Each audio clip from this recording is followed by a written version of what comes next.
All right, thanks for staying up late. We're starting a little later tonight. Thanks for taking a break from the National League Championship Series, where the Dodgers currently leading the Mets 2-0. That game's in the middle of the fourth inning. I'm Travis Justice. This is Behind the Point Spread. If this is your first time joining us, well, welcome. If you are a repeat viewer, good to have you back. Of course, over the next half hour or so, we're going to be talking about the National Football League, college football, and so much more. Normally we have Dr. Rob Zatechka with us, but he's out doing family things tonight. So it's just me and Scott Spreitzer hanging out with you. How you doing tonight there, buddy? Kind of like the old days, huh? Just you and I and rapping about some college football. Yeah, no kidding. I mean, you and I have known each other, I think over 20 years now, isn't it? Isn't it over 20 years now? 2000, 2001, something like that. Yeah. When you were out in Omaha, in fact. Yeah. Yeah, it was the old Big Sports 590 days. I'll never forget that phone call that I got a phone call. Hey, we got this guy from Omaha that could do some radio. And little did I know that we would keep talking 20 some years later. And it must have been Jimmy Shapiro, right? I think so. Yeah. And heck, you and I texting each other enough during the week too to stay in touch. So, sure. Hey, we got to. You know what? I'm going to start the show with a question because we already had questions coming in. This is from Alex, and this is straight for Scott. He says, historically, what's been your favorite college football conference to bet on, and which one is the hardest to bet on? I'll answer the second part first because for me, it's a no-brainer. I hate the MAC. I just cannot handle betting. I mean, I can't handicap it. I can't bet on it correctly. And I stopped a couple of years ago because enough was enough. And those, Tuesday, Wednesday night MAC games were just kicking my butt sideways for a couple of years. And I said, that's it. I've had enough. The first part of the question, and this is also kind of a situation where if folks have their normal full-time job, and they can't spend time researching for betting that coming weekend in college football, pick a conference, stick with it the entire season, and go and see. And it was a lot easier, of course, when there were 8-team conferences and 10-team conferences. But you could go outside of that, stay inside that conference, and look and see how each one of those teams played each and every week, and make notes on all the games, check the box scores, check the drive charts, do power ratings on those teams, and just make your bets within that conference. To me, early 90s, when I was a young guy and was betting out here in Las Vegas with money I couldn't afford to lose, which you shouldn't be doing back then, it was a situation where I took the SEC, and that's all I followed. And basically, and I think South Carolina was just brought into the conference at the time, so there weren't the mega conferences that you have now. So the SEC was a conference that I followed quite a bit. Believe it or not, college basketball, it was the Mo Valley. I followed it because I thought I had an advantage there over the books. People weren't as smart back then when it came to betting. The books were always as smart back then, I thought, when it came to the smaller college basketball conferences. Now they're amazing. So in college football, by far, standalone, the MAC is my least favorite conference to bet on. I might have a total or two in the MAC every once in a while, but never a side anymore. And then I would say the conference that I follow the most has become the Big Ten over the last 5 to 6 years. Easy to find, easy to grab that information. But if you're looking again, if you only get a certain amount of hours to do what I do full time, I mean, I'm doing this 60 to 70 hours a week. That's all I do. And so if you don't have that kind of time, find a conference that's a little under the radar. For, instance, the Mountain West Conference next year when it's down to 8 teams. I mean, you can follow the Mountain West Conference if you're doing it just from a situation where you want to make some money rather than just watching Ohio State, Oregon. Go to the Mountain West, follow those teams right from summer practices, fall camp, right throughout the season, and focus on those. But Big Ten is my favorite. I would say Mountain West Conference is my second favorite to bet on. Or you could save yourself some time and just work with Scott on a personal basis. You can text the word Doc Talk to the number 29022 and get a free $60 trial with a premium member picks from Scott. Or visit DocSports.com and sign up for the free 60 on the upper left hand of the website. Of course, we already have questions coming in. Shuck wants to know what's in the glass. Well, I've got a little ice. And I got a little Angel's Envy. So I'm going a little bourbon tonight. It's as low calorie as I can get. So I keep trying to lose a little bit of weight. I'm down 55 pounds and trying to lose about 10 more. So, wow. And Game Dog's impressed with you. He says mid-1980s, early Missouri Valley Conference was just lit, right? I mean, obviously Game Dog isn't Billy Packer in disguise. Billy Packer hated the Mo Valley. Remember those days? I love the Mo Valley. And part of it was, I grew up in Omaha and I went to all the Creighton home games for many, many years as a youngster. And, through the Tom Apke years, the Willis Reed years, moved out to Vegas, still tried my best to follow Creighton before there was internet. And so I was just a big Mo Valley fan. And I thought, I think I got a bit of an advantage here. And that was, I'm going to say I really started betting in a serious manner at the age of like 19 or 20. I grew a beard. I could get into everywhere. And in Vegas back in those days, they really didn't check your ID too closely. But I was betting back then. And I would say from like 87 through like 91, 92, in that neighborhood is when I was really betting on the Mo Valley more than anything else. And you just felt like you had a bit of advantage. But I used to love it when Packer would come on there and just rip the Mo Valley apart. We are going to be talking football tonight. Maybe one day we'll do a basketball show, but tonight on Behind the Point Spread, we're going to go into the NFL with a big game on Sunday as the Minnesota Vikings host the Detroit Lions. Then we're going to go to the Sun Belt Conference in college football as we've got James Madison taking on Georgia Southern. Then we move to the SEC, Alabama and Tennessee, and Georgia and Texas. What a turnaround for Texas. You blow out Oklahoma last week. You come back, you get to host Georgia. That's going to be probably the premier game of the week. And then we'll wrap things up with Nebraska and Indiana.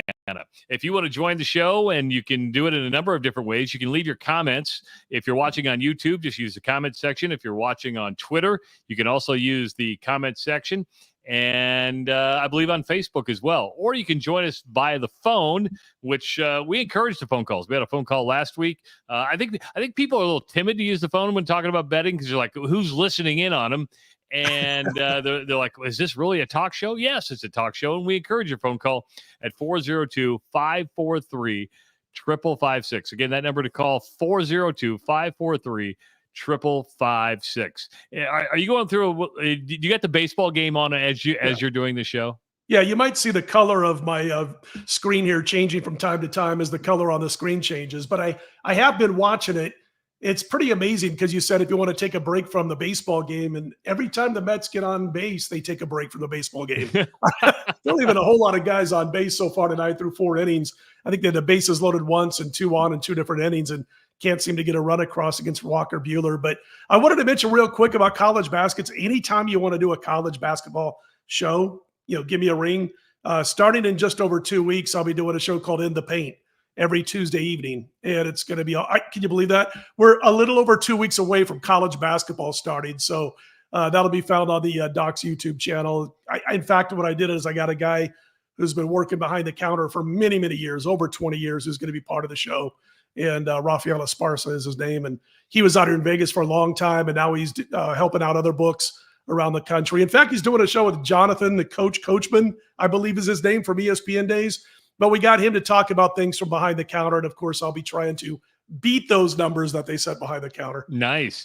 So, you can find a lot of Scott stuff every single day on the Doc Sports YouTube channel. Speaking of YouTube, if you have not subscribed to our YouTube channel yet, please do so. It's just very easy to hit the subscribe button and also hit the notifications button so you know when our new content comes out. Of course, we have content come out 4 times a week, starting with the podcast, the Doc Talk podcast, which you can usually get on Sunday evenings. Then the Doc's Diagnosis presented by Centris Federal Credit Union, which is on Monday and Tuesday. Behind the Point Spread on Wednesday. Then we start all over again on Sunday. Our first game tonight is in the National Football League.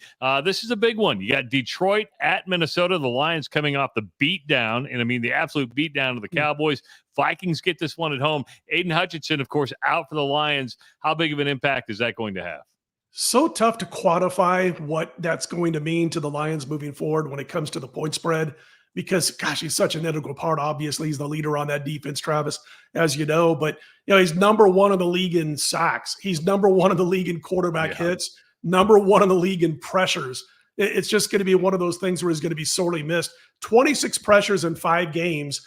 And here's the thing. I'm almost handicapping this, Travis, as like a basket NBA team, because what happens a lot when you see the star of the show get injured, get knocked out for the rest of the season or any length of time, you'll see a lot of times where the others pick up the slack for one game, and then it starts to affect them more and more as the season progresses, and other teams can see what they're doing without a player like Hutchinson out there to still try to get pressure on the opponents. The one thing that I see when people don't like Detroit when they're handicapping this game is they talk about the fact they're 27th in passing yards allowed per game.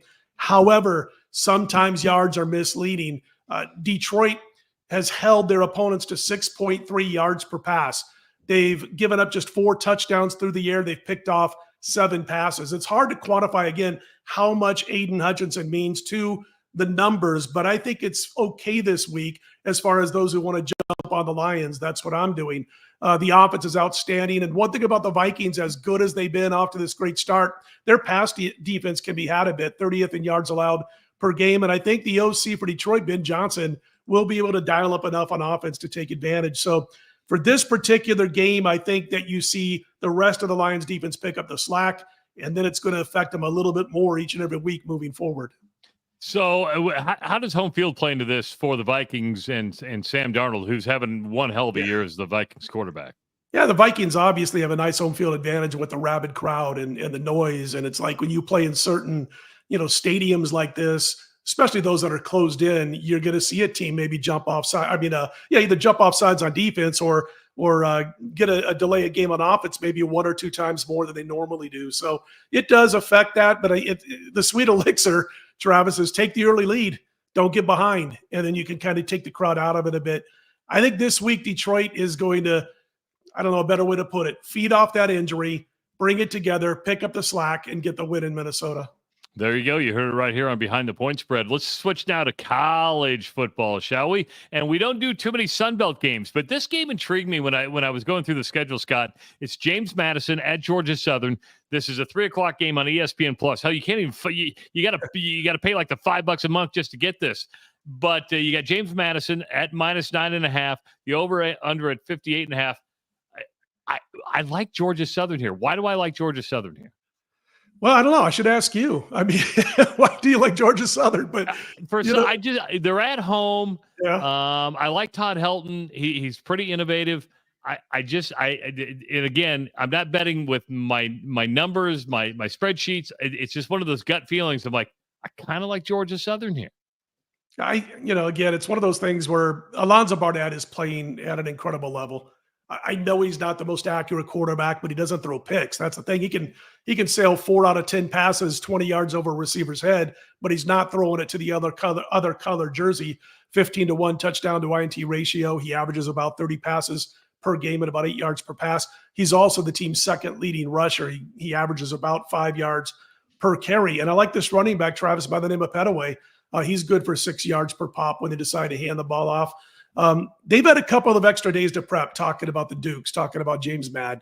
Georgia Southern, this is one of the reasons I don't want to back him here, and I'm not trying to take you off this game because in no way is James Mad a big player or anything like that for me. It might not even make my client sheet this week, but for the sake of the show, if you look at what Georgia Southern did last week, they trailed Marshall 23-5 with 7 minutes to go in the game.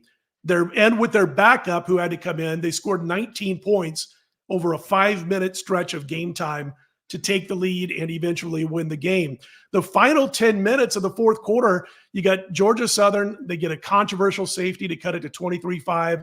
And then Marshall's possessions went turnover at 23-5. 3 straight turnovers in the fourth quarter when it came to their possessions. And I'm looking at GSU's defensive numbers. I mean, they're a 103rd or worse in points per game allowed, rushing allowed, passing yards allowed, total yards allowed, and a one-dimensional offense. But a lot of times when you have a team coming off a miracle finish where they got a ton of help from the other side, those teams sometimes fade a little bit that next week.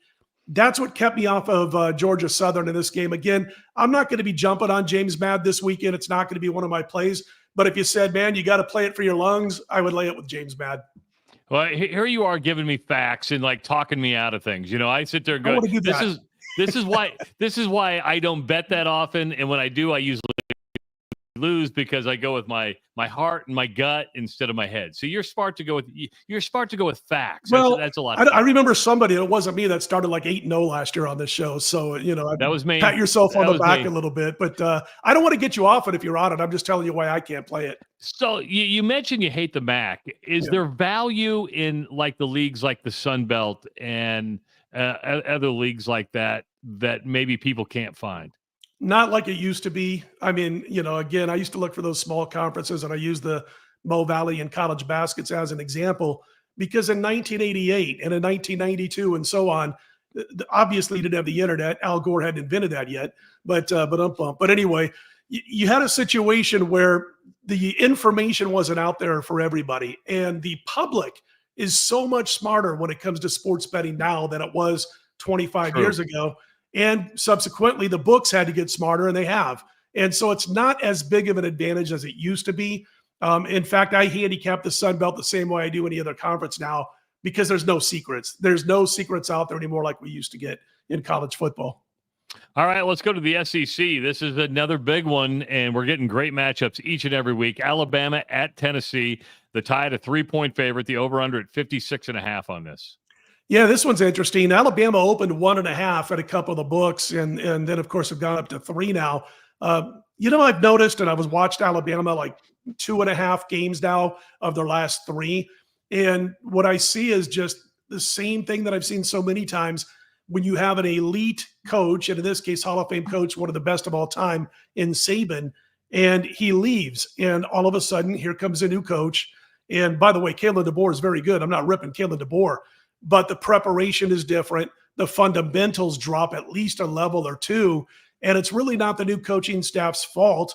It's just what players who were recruited by that previous coach are used to, and they're not doing quite the same stuff, the repetitions that Saban goes through with his players that they got under that coach. And so I've seen this out of Bama for 2.5 games. I've seen the fundamentals dropping off big time compared to where they were under Saban week in, week out, season in, season out. And that scares me in a game like this. Now, Tennessee and Heupel, this offense has been dog meat of late.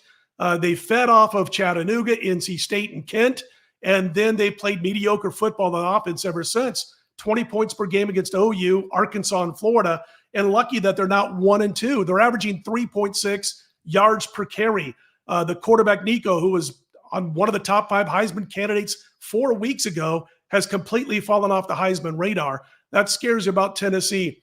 One of the things, again, that I like to look for when it comes to a coach or a new coach in a program that has been so solid, again, you're disrupting the repetition that all these players who have been around for a couple of years under the previous regime already had and followed completely 100%.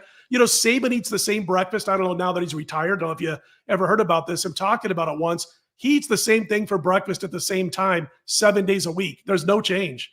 And it's got to be exactly what he wants every single day. And that's repetition. Go to bed at the same time every night if you can. Get up at the same time. All these things change under a new coach and a new regime. And I think Bama's finding a rough time with that right now. And again, I don't want to say that their fundamentals are so bad they're going to lose 4 games, but they're certainly not at the level they were under Saban. So are you going to Tennessee or are you going to Bama? I like the under. I forgot to give you a play. Yeah. After all that, I like under 56.5. Bama's not getting it done on offense right now. I know they had that big 75-point game against Georgia, but the last 2 weeks, Bama's rushed for 188 yards on just over 3 yards per carry. And I mentioned this, Tennessee offense has hit the skids as soon as that schedule got a little bit tougher. So I think under 56.5 is the way to go here. Game Dog says he was on a Bama chat earlier. What the hell's wrong with you? I'm serious. Do you just hop on people's chats? I mean, that would be exhausting. Chat rooms just they totally exhaust me, right? But good for you, Game Dog. You're on the Bama chat earlier. Bama fans nervous about their defense this weekend, and you're going with the under. So you're saying the defense is going to perform? Yeah, I think so. I think it's more of, I don't think Tennessee's all that tough to defend right now. And same thing with Alabama. Plus, Milroe's making kind of mistakes that he made 2 years ago, or 3 years ago when he first came to Alabama. He doesn't have that direction from Saban anymore on the sideline.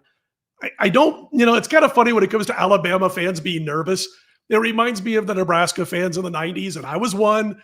You're a 22-point favorite, and you're finding reasons why your team's going to lose as they've just won a national championship or whatever. And you see the same thing from the Alabama fans. If Heupel can get that offense playing like it did early in the season, Bama's got some issues. But, boy, right now, sharp action coming in on Bama, and that under is getting a little bit more play than the over. We'll see if it comes to fruition. So Game Dog he's chatting with us now, and he gives us the reason. He goes, I love my money, and the more you know. So what he's saying is he's going in and listening to the fans and what they're concerned about to make his bets. Is that a good place to go do your research? I don't really listen to the fans too much. I listen to the coaches every day. I go in to listen to pressers. I mean, that's 2 hours. That's 2 to 3 hours a day on Mondays and Tuesdays listening to pressers. And if there's any injuries that are coming up that are questionable, or you don't know what a guy's going to do on a Tuesday, I'm looking for pressers all over the place. You know, it used to be a situation where you follow beat writers and you're going to get all the info you need. And you can do that on Twitter a little bit, or X, whatever it's being called now. But the bottom line is, I think just listening to the coach speak and knowing when the coaches come in and they're trying to kind of keep things hidden, you start to get to know the personality of coaches who are around a while. Yeah, it's funny. It's if you watch enough of these or go to enough of these press conferences, you can kind of read the body language, the tone, and the intent of what a coach says. Right? At least I think I can.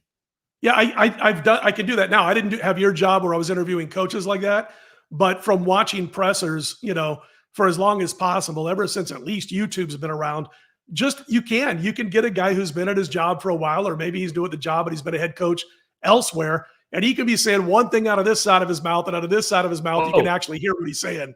You know, and it's just one of those things where you pick up on the physicality of a coach, his facial gestures when he's talking about certain things that are, you know, that he cares about. My internet is wacky. I'm going. Nah. You've frozen up on my end, I can tell you that. Wow, that's a bad internet connection. Can you hear me, Scott? I just heard you say, "Can you hear me, Scott?" after very choppy. Wow. You're like, you went all back. You're just chopping up big time, Travis, right now. So if we are still on, I'm sure Travis is going out and then get back in. So we'll see if that internet access is going to be better or not. And as of right now, again, I'm not sure if we're on or not, but just in case we are, here he comes back now. I was going to carry it for you for a little bit. We're back. We're back, baby. I don't know what, usually it's your internet. I think it's mine tonight. You know why? Because I think everybody in the neighborhood is like watching the National League Championship Series. I think that's what's going on. See, I'm going to knock on wood here, but I've had no internet problems for about a week. Yeah, because I'm on the this Wi-Fi thing. They tell me I've got the fastest speed, and my son keeps telling me to get new stuff. But I'm like, yeah, we're good. Dan says, ask Scott if he's betting. If your betting is somewhat seasonal, does he bet more frequently or dollar volume in certain sports at certain times of the year? As far as dollar volume, not really, except for maybe on the money line sports like baseball and hockey, but I mean, college basketball and NBA is my most frequent trips to the window, so to speak, to place bets. Of course, we have the phone apps now, so we don't have to go to the window. But the bottom line is that, yeah, when you get college basketball and NBA every single day and it's 11 to win 10, I'm basically betting sometimes 15, 16 times a day on a busy day, where with college and pro football, it's generally, I handicap Monday, Thursday, Friday, in this case, Tuesdays and Wednesdays with Conference USA or whatever it is now. I'll handicap all those leagues and all those days, but I'm generally not playing too many Tuesdays and Wednesdays, maybe half the Thursdays and half the Mondays for Monday Night Football. So it's basically, 90% of my bets are 2 days a week in football. College and pro basketball, it's like, I mean, you want to see a guy who's like just ready for a vacation by the start of April, just come see me, because it's every night. I always laugh with my wife. She's like, well, we want to take one more vacation. I'm like, it's August 1st. Are you out of your mind? You've been married to me for 25 years. And I'm like, from August, let's say 5th until April 3rd or whatever the Final Four ends, it's nonstop work. I love it. I get to do it from home for the most part, but it's just, it's busy. So yeah, football, less bets, college basketball and NBA, just because it's every day of the week and a ton of games. All right, let's go back to the SEC. This is a huge one. You got Georgia at Texas. And Scott, Georgia's got to be feeling the pressure here, because a 2-loss Georgia team would be in danger of possibly not making the college football playoff. Texas is your number one team in the country, coming off that beatdown of Oklahoma. Yeah, you're right. I mean, Texas can lose this game. Georgia, it's going to be iffy if they do. Texas opened 3 here, got bumped to 4, and then on Wednesday morning, it got bumped as high as 5.5. Now it's basically 5 just about everywhere. So I'm looking at the Bulldogs and trying to figure out why they might not be as strong as they were a year ago.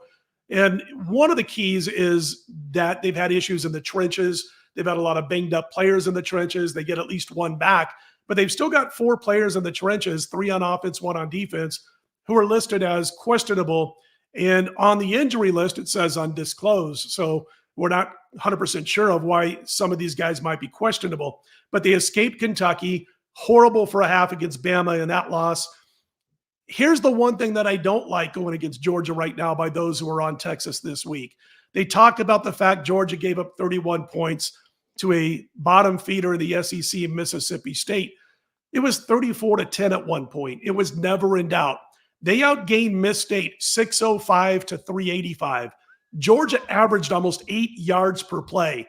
I'm going to give them just a break or a mulligan for giving up 31 points, because in no way was Mississippi State ever a true threat to winning that football game. As far as Texas, they've looked like the best team in the country. They haven't made mistakes. They lived through Quinn Ewers shaking off the rust first quarter and a half of last week's game against Oklahoma. They've blown out everybody. But you look at the teams that they played, the offenses, they played nobody. So if Georgia can get that offensive line in gear, they could be able to hang one on Texas. Here's the thing about Carson Beck. He has 11, what we call in metrics, big-time throws over the last 3 games. A big-time throw is a highly valuable and difficult throw, with the difficulty factor increasing the further downfield the ball is thrown, and it also includes being thrown into tight windows. And he's been really good the last 3 games, Carson Beck. On the flip side, Quinn Ewers has been outstanding in that metric when he goes up against top 10 opposition. So I think you're going to see both teams moving the ball. I think this goes over 56.5. I think we see a game that lands around 60 or so by the time it's all said and done. It's really strange about Georgia right now, because if you watch or the recruits, what they talk about, the NFL recruiters, the NFL, the guys are going out, the scouts, and watching teams, they basically have every one of these Georgia defenders going into the NFL next year. They're going to break their own record as far as the amount of draft picks off of this team next year. They are just loaded with individual talent everywhere, but they're not playing up to the last couple of years' standards. And then last week, in all the frustration, Kirby Smart comes that close to having his Woody Hayes moment on the field. So it's some frustration right now by Georgia. They've got to get out in front. Texas doesn't give up first quarter touchdowns this year. Georgia's got to find a way to either get out early or keep Texas from going up 2 scores. Michael writes in on YouTube, says Texas wins this game for fun, lay higher spread to get higher odds, laid 9.5 all day. I'm like, oof. Well, you can do that, but I wouldn't. I'm perfectly happy with 11 to win 10. Rather than doing adjusted lines and alternate lines with higher numbers. There's a reason the books allow you to do that. That doesn't mean what he just said isn't going to come to fruition, and he's going to win that game by a couple of touchdowns. Again, this is must-win time for the Georgia Bulldogs, virtually must-win time, because they've already lost once. I don't like to lay and have to win basically by 2 touchdowns. Maybe Texas wins by a touchdown, but you got to win by 2 touchdowns against a team that doesn't normally lose must-win football games. Get a question about Kirby Smart, because you brought up the Woody Hayes moment, and they want to know if you think that was intentional. Do you think he did that on purpose? They've been kind of putting that out there. Georgia fans, going back to fan speak, that it was intentional. I don't think so. I mean, you mean intentional as to spark up his own team? Yeah. Or no, I think he was frustrated. I think he lost control for about 30 seconds or maybe 3 seconds. I also think it was a situation where he was a little bit too close to the action, and maybe he thought that player, the way I looked at it, I could see maybe getting caught up in thinking that Miss State player was about to run into a Georgia player. And he just, instinctively jumped in the middle of it and bumped him. That's probably the best excuse I can give him in favor of Kirby Smart. I don't think it was to pump anybody up. I think he just was frustrated, and maybe he did think he was going to bump into one of his players on the sideline. Hey, do you see where the NCAA changed the rule book today because of Dan Lanning admitting that he used the 12th man on purpose? Now they're saying, well, if you're going to do that, it's the unintended consequence. Somebody's smart enough to read the rule book and go, oh, there's a loophole here. So exactly. that's why I was surprised Lanning actually admitted it, right? Because he's now can never do it again. And you could say, no, it was a total accident. And I wonder if they would have changed the rule.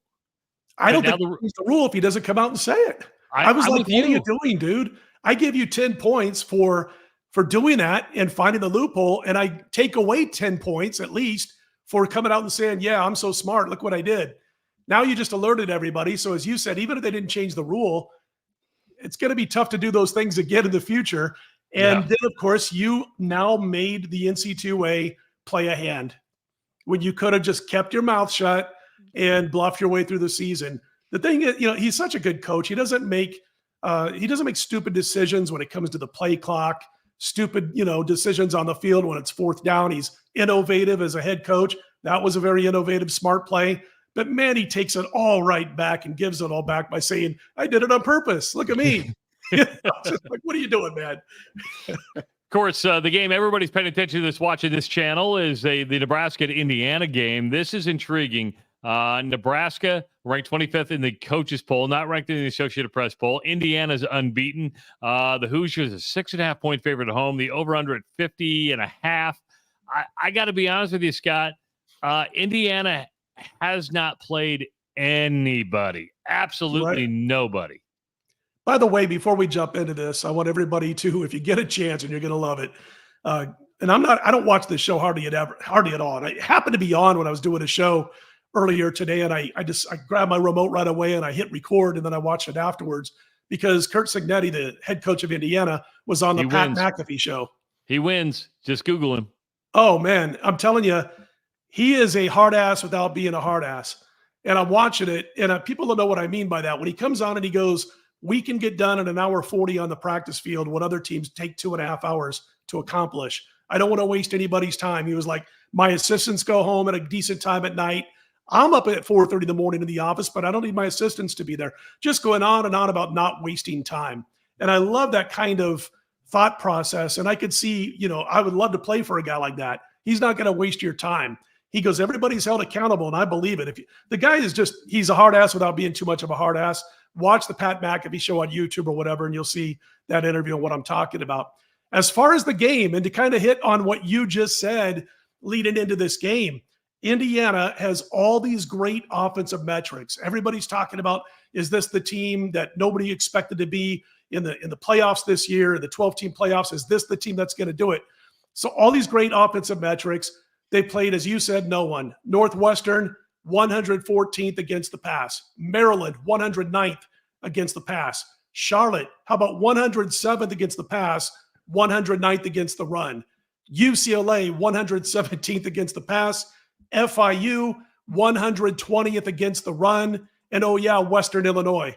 That's the schedule they played. Now, you can only beat who's in front of you, as we always say, and Indiana's done so convincingly most times. But let me tell you real quick about their defensive metrics that worry me about laying this many points. I just read you their schedule. They played nobody. The defense is 73rd in a metric called defensive PPA. That deals with points allowed after an offense gets inside an opponent's 40-yard line. They're 73rd in the country. They're 52nd in havoc generated, which is the percentage of plays the defense got a tackle for loss, forced a fumble, picked off a pass, or broke up a pass. So they're 73rd and 52nd in two of what I consider to be two of the top 6 or 5 metrics on a football team on the defensive side, yet they played nobody. Nebraska, if they can establish a run, because you don't want to pass the football when you have to. You want to pass the football when you want to.